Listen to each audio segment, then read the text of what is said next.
আমাকে আপনাকে উদ্দেশ্য করে আল্লাহ পাক বলছে, কি বলছে একবার শুনে যান। আল্লাহ আপনাকে উদ্দেশ্য করে বলছে, যারা শুনেও শোনে না, যারা বক্তব্য শুনেছে মহরমে যাওয়া হারাম, তারপরেও যারা মহরমে গেছে তারা শুকরের থেকে খারাপ, তারা কুকুরের থেকে খারাপ, তারা গরু ছাগলের থেকে খারাপ।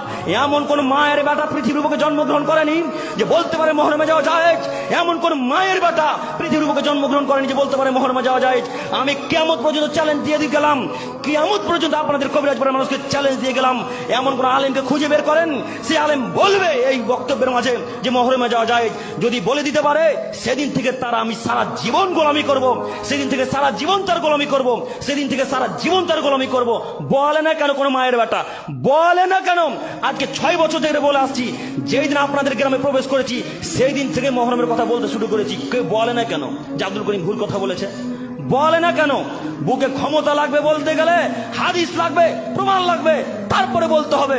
বলেন এই যে 3 নম্বর শ্রেণীর ছেলেগুলা